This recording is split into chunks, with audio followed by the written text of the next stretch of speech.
Carles Tamayo, bon dia i bona hora. Què tal? Bon dia. T'he enganxat bevent aigua. Què tal, Carles? Benvingut. Bé, molt bé. A veure, tu sempre dius que parlo molt ràpid. Aleshores, avui jo vull calmar-me, La Juliana Canet em va dir un truco que era posar-me un llapis a la boca i parlar lent, i ho he fet a casa.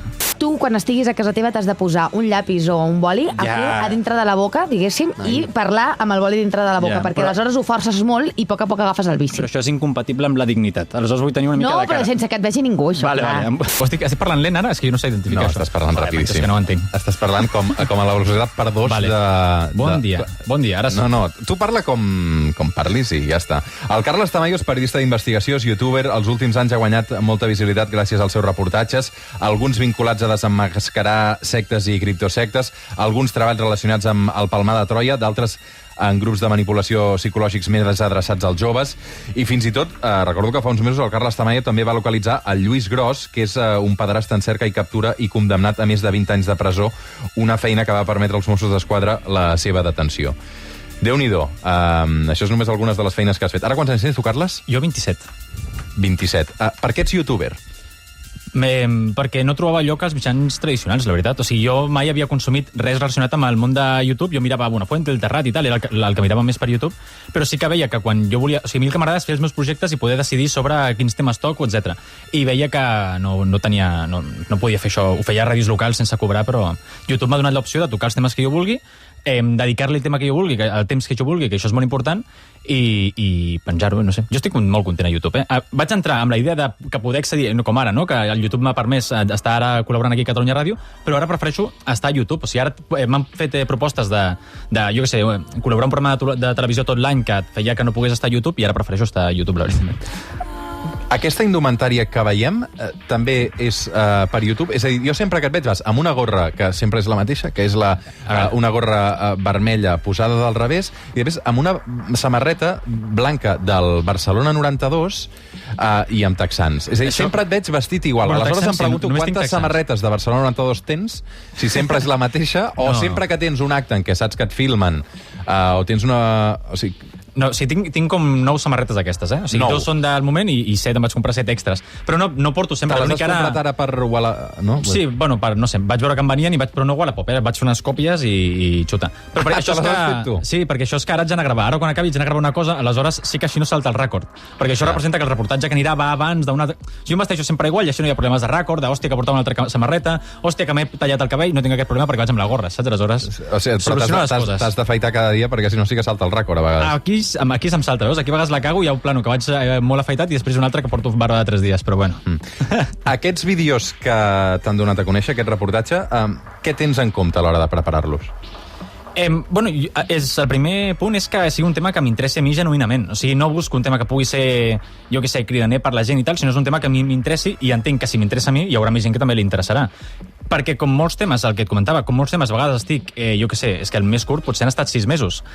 Clar, dic 6 mesos amb un únic tema m'ha d'interessar de veritat, i per després poder-lo explicar a la gent. O sigui, el punt diria que és aquest. Però... Ara hi ha molta gent que diu, escolta'm, jo vull ser youtuber, o hi ha molta gent que s'emmiralla amb tu, no? De dir, hosti, aquest tio no trobava feina, s'ho va muntar pel seu compte i ho ha patat a la xarxa. Aleshores, a partir de quantes visualitzacions es monetitza YouTube? A veure, és que això és molt relatiu, perquè depèn de molt d'on et vegin, de si veuen a Espanya o et veuen fora d'Espanya. Si et veuen a Estats Units, per exemple, cobres 4 vegades més, però si et veuen jo què sé, algun país d'Amèrica Llatina, cobres menys. Després, si et veuen al novembre, cobres més que si et veuen al gener, saps? Vull dir, que tot és tan relatiu. Després, de l'hora del dia, també depèn de la quantitat d'anunciants. Bueno, més o menys... però bueno, molt més o menys, o sigui, no és gaire acertat, però ho comenten això, és 1 milió de visites, 1.000 euros, perquè vegis. O sigui que és difícil viure en realitat de YouTube. Però... Tu vius de YouTube per això? Sí, però jo recomano... Bueno, sí, però YouTube, però en realitat també hi ha el tema de sponsors, també hi ha publicitats, o sigui, faig moltes coses. Però jo recomano a tothom obrir un canal de YouTube, perquè en realitat, o sigui, si t'agrada, saps? Clar, jo vaig estar 10 anys que anava penjant coses i que tampoc no veia ningú, o a ràdios locals, etc. Sempre ho feies en castellà? No, en català, en català. No, sí, el que passa és que ara... Bueno, sí. Si jo feia en català, no ho mirava ningú, vaig canviar a castellà, el primer que vaig fer va ser el del Palmar de Troia, que ja va funcionar, i vaig començar a viure d'això, i ara he tornat a català. Però sé que és un projecte deficitari. Vull dir, no... Un dia dedicarem un capítol sencer que ens expliquis què implica obrir-se un canal de YouTube en català i quins obstacles et trobes. Però abans, avui anirem a l'actualitat. Perquè el cap de setmana passat El Carles Tamayo va ser a Madrid, el van convidar al macroesdeveniment de Mundo Cripto, el Wishing Center, que va plegar 7.000 persones. Una trobada denunciada per fraudulenta per la Comissió Nacional del Mercat de Valors i també per alguns partits polítics, però que, malgrat això, es va poder celebrar amb normalitat. Va ser això de què anava? El dia surrealista, o sigui, més surrealista de la meva vida. I això que saps que m'he posat a sectes i tal, va ser surrealista, eh? O sigui, Això de què anava i tu com és que t'hi van convidar? O sigui, a veure, Mundo Cripto va començar a fer una... O sigui, Mundo Cripto és una empresa que en teoria diuen que venen formació, ¿vale? Formació en tema de trading i tal. Clar, molta gent les va començar... Trading, perquè ens entenguem tots, Trading és... O sigui, canviar valors de... Sí, formació econòmica, financera. Sí, de manera bastant relativa, però sobretot relacionat amb criptomonedes. Aleshores, clar, molta gent va començar a acusar-los de secta o d'estafa piramidal, comparant-los a Mayhem Academy, que era un altre reportatge que jo havia fet, i la veritat és que... I que van ser a Badalona a final de fa uns mesos. Perquè l'esdeveniment s'assemblava una mica com l'anunciaven. I en realitat és que ells no són una secta ni una estafa piramidal, segons he pogut analitzar jo. I jo crec que per aquesta raó ells em van contactar i em van dir: Carles, et convidem, som molt fans del teu contingut, vine aquí a l'esdeveniment de Mundo Cripto, som super transparents i pots preguntar el que vulguis i tal. És a dir, tu t'hi van convidar sabent perfectament qui eres i que et dedicaves a desmuntar sectes i a destapar alguns casos d'estafa. Aleshores, entenc que l'objectiu de que et convidés Mundo Cripto era precisament que diguessis: aquesta gent és diferent de Mayhem Academy, no? L'objectiu era aquest. Jo crec que volien que anés i... No sé, o sigui, jo abans d'anar ja vaig començar a mirar, sobretot, la seva pàgina web, a veure què és Mundo Cripto, no? Perquè sí que veia que no hi havia aquest factor de fanatització per part dels seus fans, característic de les sectes, i vaig començar a mirar la pàgina web. Aleshores ja començava amb aquesta cosa de la publicitat que et donen, no? Que és la publicitat, des del meu punt de vista, de vendehumos, no? L'altre dia, estava a TV3, vaig dir la paraula vendehumos i la gent es va enfadar molt. Així jo proposo la paraula traficaboires, vale? A partir d'ara, crec que està guai. T'agrada? Endavant. Traficaboires. No sé si és correcte o no. No, me l'he inventat jo. Però és que la gent es veu que vendehumos la gent de TV3 no li va agradar. Em va posar caldo per Twitter, Fantasma o... Sí, no sé. Bueno, hi ha una sèrie de característiques de les traficaboires, ¿vale? Quan hi ha un problema generalitzat, tu l'agafes i comences a dir, per exemple, ells, no? Amb l'educació. L'educació és molt dolenta, surts d'acabar la universitat o l'ESO, el batxillerat, el que sigui, i no trobes feina i tal. Agafen aquest problema, que és un problema real que existeix, i ells et donen una solució màgica, no? I nosaltres tenim la solució màgica, que només nosaltres tenim una formació, un mètode que ens hem inventat i tal. Això es va fer molt viral amb el tema de l'inglés enseña mal, no sé si sona aquesta publicitat, que hi havia un home de l'inglés enseña mal, yo tengo un método único que m'he inventado que és perquè aprenguis anglès en pocs mesos. Pues el mateix. Clar, jo vaig començar ja a veure, a més, l'acadèmia aquesta estava registrada en un paraís fiscal i tal, o sigui, ja des de la web veia moltes coses que a mi no em semblaven correctes, i moltes altres, però per no allargar-me. Clar, jo vaig cap allà i el primer que els dic és: mira, a mi m'agradaria entrevistar a l'home que ha fundat tot aquest esdeveniment, no? el que em convida en teoria, que és Mani Tawani, vale? Que és l'emprenedor que es ven com el millor inversor en criptomonedes del món, que clar, que tu et venguis així ja és una mica raro, no? O sigui, l'esdeveniment més gran d'Espanya en criptomonedes, hòstia, no tiene abuela, pràcticament. I res, jo vaig cap allà i clar, ells eren molt conscients de qui era jo. I jo crec que una mica el que volien fer era... Jo m'ho vaig passar molt bé, barra de menjar il·limitada, jo que sé, beguda, tota la que tu volies. Clar, jo crec que una mica la idea, des del meu punt de vista, era comprar, no? Una mica... Perquè, clar, realment em van tractar molt bé. I això, al final, és una espècie de xantatge emocional. L'hotel, el viatge de 2 persones, perquè anàvem amb un operador de càmera, i des del meu punt de vista era xantatge emocional de que et sàpiga greu criticar aquestes persones que t'han tractat tan bé, però jo no tenir sentiments em va ser una mica igual. Què et va sorprendre d'aquest esdeveniment? Què et grinyola d'aquesta empresa? Bueno, entrem, en teoria és una formació, ¿vale? El que et deia de la pàgina web. És una formació, no? En teoria un màster en criptomonedes i blockchain, que hi ha molts màsters així regulats i reals, i no tenen un índex, no? Quan tu t'interessa realment una formació, t'és igual el tio que ho porti, t'és igual els diners que tingui el tio que ho porta, si t'interessa el currículum, no? De l'educació. Això brillava per la seva absència. I quan entro ja, només començar l'esdeveniment, hi havia una sèrie d'activitats que em van semblar bastant representatives, que una era fer-te fotos amb... Mira, espera, Espera, que et treus la motxilla, que has vingut amb una motxilla del Carles Tamayo. Hi havia tot de gent fent-se fotos amb bitllets amb la cara del professor, en teoria, no? Del fundador de l'educació. Són bitllets $1 americà amb la cara del fundador de... Sí, quina cosa més agòlatra, no? Dime que eres un vendehumos sin decirme que eres un vendehumos, pràcticament, eh? Aquí sí. Clar, això ja... I són coses que ja xirriaven ja a priori. Dic, hòstia, jo no entenc per què m'han convidat. Perquè a la poc que vegis un par de vídeos meus sabràs que això em semblarà fatal. I després hi havia una altra activitat que hi havia tota gent penjada d'una barra, o sigui, sigui, podies guanyar 100 euros en bitcoins si et penjaves una barra, ¿vale? Durant 100 segons. Si aguantaves 100 segons penjada d'aquesta barra, et donaven 100 euros en bitcoins. El qual em va semblar molt metafòric del sistema en el que estan. Vull dir, has d'aguantar ja fent equilibris per guanyar diners, saps? Vull dir que, hòstia, al final resulta que serà educatiu i tot. Comença l'esdeveniment i a l'esdeveniment era el metaverso, ¿vale? Metaverse Day, el dia del metaverso. En teoria, ells anaven a proposar, a presentar una revolució digital i tal, que, doncs, bueno, el metaverso és com si fos el GTA Online, ¿vale? Tu et poses les ulleres virtuals i, doncs, jo que sé, podríem parlar, saps què és el metaverso, no? No sé si... És que no sé la gent de Catalunya Ràdio si ho sap. Bueno, clar que sí. Vale. Sí, i a més tenim programes especialitzats que en parlen moltíssim. Aleshores, va ser un fracàs, crec, això que van intentar amb el metavers, no? Bueno, aleshores tu t'assentaves i et donaven unes ulleres com aquestes, ¿vale? Unes ulleres de realitat virtual que estan guais. Això t'ho regalaven allà. L'esdeveniment, a més, era gratuït, tu no pagaves res. Sí que hi havia molta gent que pagava... A mi m'han convidat, no vaig pagar res, però la gent pagava 50 euros, que ara els hi han tornat tots els 50 euros. Com una espècie de dipòsit. Clar, era tota l'estona. Durant 5 hores va ser... Avui serà el millor dia de la vostra vida, ho aneu a flipar, sou els escollits que heu tingut sort d'estar aquí, perquè és que avui serà un dia que recordareu per la resta dels vostres dies. Clar, així tota l'estona. Jo, com que he analitzat molts traficaboires d'aquests, jo ja era algo que dic, ja veuràs tu. Això, òbviament, no serà tan heavy com estan proposant-ho. Però, clar, no m'esperava que al final la gran entrada al metaverso resulta que era un vídeo de YouTube a 360 graus. Que a mi això ja em vaig xirriar i dic, hòstia, la gran entrada al metaverso és veure un vídeo de YouTube a 360 graus, que no et dic jo que no estigui guai, però he vist mira, ara amb aquestes ulleres he vist els vídeos d'Eufòria de TV3 que ha penjat amb 360 graus, saps? Vull dir, pues, no li direm metaverso a veure Eufòria amb 360 graus, no? Bueno, i el millor de tot això va ser que van instal·lar una wifi la mateixa empresa va instal·lar una wifi, en teoria perquè tothom es pogués connectar a aquest metaverso, i la wifi va patar. I clar, dic, hòstia, després de tot el hype que han estat fent 5 hores, clar, la gent es va començar a decepcionar bastant, els ànims van caure per terra, va ser tot bastant desastrós. Recordo que al principi, quan Mundo Cripto va anunciar aquest macroesdeveniment al Wishing Center de Madrid, amb 7.000 persones, va anunciar que l'esdeveniment el presentava gent tan famosa com la Cristina Pedroche o el Jorge Fernández. Finalment es van fer enrere just després que la Comissió Nacional del Mercat de Valors digués que aquí no hi havia aigua clara. Aleshores, d'aquestes 7.000 persones que conformaven el públic, quina mena de... Què hi havia? Gent jove? Gent amb aspiracions de fer-se ric de cop? Gent formada? Clar, jo els hi preguntava. Jo feia 2 preguntes per saber això... Clar, perquè si a tu t'han dit que això és una formació i que el pelotazo no existeix, no? Perquè els mitjans ho venien així de... allà et diuen que faràs ric del dia a la mañana.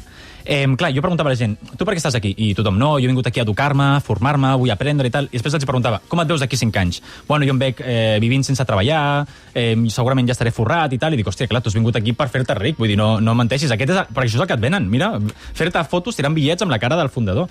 Però més, amb el tema que deies de la Pedroche i tal, que per cert, em sembla també molt metafòric que convidessin a presentar el teu de la ruleta de la suerte. Vull dir, també dic, hòstia, són molt irònics aquesta gent, em sembla bastant divertit.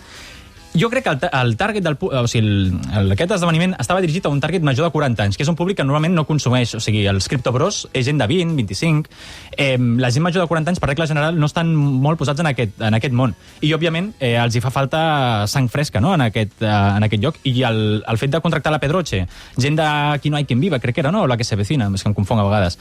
Bueno, el de la ruleta de la suerte i tal, jo crec que l'objectiu era intentar que els pares d'aquests criptobros ho veiessin com algo menys negatiu, anessin a l'esdeveniment i al final els acabessin venent uns cursos, que era l'objectiu de tot l'esdeveniment, vendre't uns cursos que òbviament no té cap mena de currículum, no està homologat per enlloc. Òbviament, al final, en l'educació s'entren a un petit aspecte de la part econòmica, que és la del pelotazo, però es deixen temes de ciberseguretat, no parlen. De fet, ens van fer connectar, jo no em vaig connectar, òbviament, però ens van fer connectar 7.000 persones a una wifi pública, que és algo que qualsevol expert en seguretat et dirà que estem bojos o que això no ho facis mai. Clar, que ells, en teoria, que venen una educació en blockchain, no comptin el tema de la ciberseguretat o criptologia o sociologia, tal. Clar, màsters reals, això sí que ho compten. Ells, perquè sigui, doncs no. Al final és que és vendre fum, és que és literalment això. Et vas trobar el Pequeño Nicolás, no, també? Sí, em vaig sentar darrere seu, estava un rato. Vas arribar a parlar amb ell o no? No, però amb amics seus sí. A mi no, estava bevent tota l'estona, no parava, I ara, o sigui, clar, entenc que després que la Comissió Nacional del Mercat de Valors denunciés aquesta gent, quin futur espera Mundo Cripto? A veure, la Comissió Nacional del Mercat de Valors recomana no invertir. O sigui, quan hi ha... Per exemple, jo crec que la Comissió Nacional ho ha fet perquè l'any passat sí que van recomanar una gran inversió que va fer que bastantes persones que estaven en aquest esdeveniment perdessin diners, etc. Clar, quan hi ha hagut algun problema anterior amb alguna empresa o ells detecten que pot haver-hi algun problema i que no estan ni regulats, ni registrats, ni res, t'avisen, no? Per això és una advertència. Diu, cuidado amb aquesta gent que no poden emetre, donar serveis d'inversió, etc. Però només és una recomanació. Tu, si vols, pots invertir, saps? Vull dir, en realitat no és que estiguin tampoc sent jutjats ni res. Simplement et diuen, cuidao, si perds els diners amb aquesta gent no podràs reclamar ningú, punto, saps? M'interessa també com va la nit. Què va passar després de l'esdeveniment de dia? Ens van convidar al Casino de Madrid, que també és molt metafòric, que al final anem tots a un casino després de parlar de tot això. I, hòstia, és que tu has vist Twin Peaks? La sèrie... No has vist Twin Peaks? No he vist Twin Peaks, la tinc pendent. Gent de Catalunya Ràdio, mireu Twin Peaks, està molt guai. Fins que descobreixen l'assassí de Laura Palmer, després és un rotllo. Però bueno, hi ha un moment que hi ha una sala vermella, que hi ha un nan allà ballant. Pues jo em sentia com si estigués en aquella sala. Era tot, jo què sé, és que tenia un amic que em va dir, clar, diu, potser ho has vist tot molt raro, que era com, jo què sé, tu has anat al Casino de Madrid, és que és un edifici així com de noucentista, jo què sé. No he anat, allà no. No m'hi trobaràs allà, no m'hi han convidat, no. Clar, jo dic, hòstia, em sembla tot superexcèntric, i clar, tenia amics que em deien, és que per ells això deu ser lo normal, saps? Vull dir, perquè és tot de gent que deu estar forradíssima, que deu anar cada 2 per 3 a fer esdeveniments allà, sempre barra de beguda i de menjar gratis, vaig menjar el que no havia menjat en tota la setmana, i després a la nit vam anar a una altra, jo què sé, una discoteca que hi havia, jo què sé, és que era com estar al segle XVIII. Hi havia unes noies allà veient com si fossin egiptes, òbviament tot el públic masculí, perquè no hi havia ni una noia allà pràcticament. Molt xungo tot, Jo, me vida ha estat algo tan xungo. Quan sortirà el teu reportatge? Em sap greu perquè a l'hora d'explicar-ho no és tan surrealista com jo ho vaig veure, però és que no... El reportatge sortirà dimecres. Ara dilluns vaig al Tot es mou, que ja posarem algunes imatges al matí, i després dimecres a les 8:30 ja penjo el reportatge. Clar, aleshores, entenc que aquesta gent continuarà fent la seva vida, no? Com Miami Academy, que hi va haver algunes detencions, però l'operatiu continua, no? Bueno, a IAM Academy sí que estan sent investigats, està encara en la fase d'instrucció i tot això, i en teoria hi haurà un judici, i òbviament, des del meu punt de vista, la idea és que siguin jutjats. O sigui, que acabin sent culpables, no? Des d'aquest punt o sigui, el Mundo Cripto, ningú ha denunciat res. I a més, tot el que he vist que fan, o sigui, sí que en el passat han recomanat, o sigui, en teoria és això, una formació, no? Clar, una formació tu has de confiar, no?, en la persona que t'educa. Si és una persona que més en el passat ja et recomanava anteriors estafes piramidals, tot i que ell sembla que no estava involucrat, que després va fer aquest esdeveniment l'any passat de la gran inversió en què molta gent va perdre diners, però clar, ell deia, jo no he dit que invertiu aquí, simplement jo dic en plan la meva idea de, saps? Vull dir, tot és així com molt a la línia entre el que està bé i el que no. Però bueno, ningú els ha denunciat, aleshores, fins que no hi hagi que algú denunciï alguna cosa, ens semblarà molt malament, molt poc ètic i molt ben de humos, però... Has rebut alguna amenaça? No, per aquest tema? No, home, no. No ho dic perquè altres vegades sí que t'ha passat, no? M'ho vaig passar superbé, no, home, no. Aquí, jo què sé, vaig demanar entrevistar el Manitawani aquest, i era... I era? Ell allà? Sí, clar, va fer una xarra allà de 2 hores, que mare meva, és que la gent va acabar d'allà que no podia més, Vull dir, és que va ser horrorós, Quan va fallar la wifi, la gent es reia. Clar, si hagués estat una secta, tothom hagués estat a tope amb el gurú. Aquí no, aquí... És que a veure, s'ha parlat molt d'ell, però en realitat és un don nadie. Vull dir, no el coneixia ningú fa 3 setmanes i ara, precisament, el coneixen per algú que és no molt positiu, tampoc. Però no sé, bueno, jo crec que el reportatge ha quedat divertit, almenys, tu. Almenys la gent es pagarà uns riures. Aquest dimecres dius que el podrem veure, dilluns seràs al Tot es mou, i amb què més estàs treballant ara, Carles, aquests dies? Que es pugui dir, perquè veig que... No, espera, ja pensava, estic amb diverses coses. No, ara hi ha els reportatges de les sectes que utilitzen l'ayahuasca. Que això un dia parlem d'aquest tema, que és heavy, I això sí que és una secta de veritat. O sigui, perquè si una això secta... passa a casa nostra també, o no? Home, i tant, sí. Jo he anat per tot Espanya. He estat aquí a prop de Barcelona, i a Madrid, a Sevilla, a Aragó, he anat... Crec que és el que va passar també quan hi va haver tot el merder amb el Nacho Vidal. Sí, és literalment això. L'únic que potser el del Nacho Vidal no era per ser una secta, però sí que tenia tot el tema aquest pseudoteràpia de... que... Faràs un viatge, que veuràs la llum... Sí, canviarà la vida, deixaràs de fumar. Crec que era per deixar d'addiccions, no? Deixar d'addiccions, sí. Però bueno, tot això és mentida, amics, no feu cas.